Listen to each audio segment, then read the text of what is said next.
Evo, nismo psovali. Nismo, apsolutno. Hvala svim slušateljima Radija 101.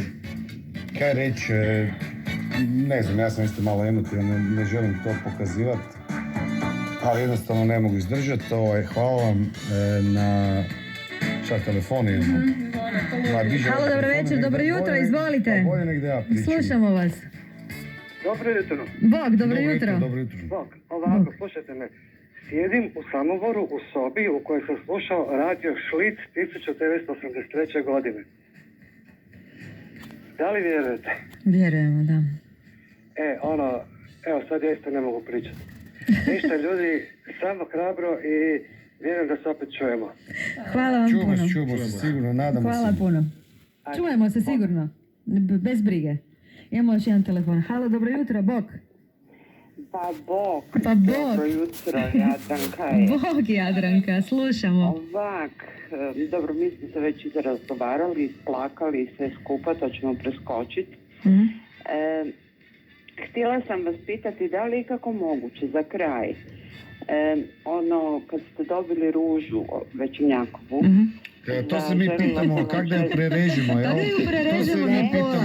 Gledali smo, ima lasera, ima flekserica, ima, čak su rekli da postoji sa očima, da se da isto prerezati na pola. Jesam vas... Kaj ste htjeli reći, Jadranka, slušamo? Želila sam vam roustatu od Dropkick Murphisa. Sad ih slavim tamo. Evo, ako stignemo, možeš točno 3 minute. Renata je bila nominirana, pa valjda k vragu neke vredite, mislim, kad sve skupa se zbroji. Pa da ne vredimo, ne bi smetali, ne? Molim? Veli da ne vredimo, ne bi smetali. Da. Da. Ma ne, slušaj malo, tu mi je radio s ove strane. Sad ću ga ištekat, to mi je ovaj temi spovi. Nemojte ištekat. Ne, ištekat ću ga kad prestanete emitirati. Onda se samo prebacite na stream, Jadranka, jesmo. Ali kad ne znam, moram nekog pitat, ne nikom reći. Ma samo radio 101. Mi bomo vam naštelali doma, nije bed. Jadranka, hvala vam na javljanju. Evo još samo da damo zadnju riječ cijeloj ekipi ovdje koja je u režiji. Jadranka, hvala puno, čujemo se mi još. Ne brinite. Neka je naći da se streamom tim vidjeti kako to ide. Buma neke smislili, hvala vam puno. Ja sutra upoznao prvi put, nemam pojma ni ja kako to ide. Tako da Jadranka, zajedno smo u ovom poslu. Jadranka, hvala puno. Hvala puno, čujemo se i dalje. Hvala. Evo, cijela ekipa Radija 101, molim vas, neke i vi recite. Nismo ovdje... Sutra ujutro tutorial, molim za stream. Sutra bi nam Šaman objasnio kako se stream radi, a? Probat ću. Ja bih samo htjela puno pozdraviti slušatelje koji nemaju stream, koji nemaju tu mogućnost. Vraćamo se brzo. To je to. Vraćamo se brzo. Vraćamo se definitivno brzo i vjerujemo u to. Da nemamo vjere, ne bi ni bili tu do ponoći, do zadnje sekunde. Hvala vam na potpori, hvala vam na podršci i eto, ja ću sad isto malo izaći iz etera jer je nemre. Jer nam je svima jako teško. Da, sve jako emotivno. Malo nam je emotivno, ali ono što ćemo vam reći i ono što stvarno obećajemo, eto, odmorite se i mi ćemo. Laka vam noć i jako brzo ćemo opet doći. Bok.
Ćao.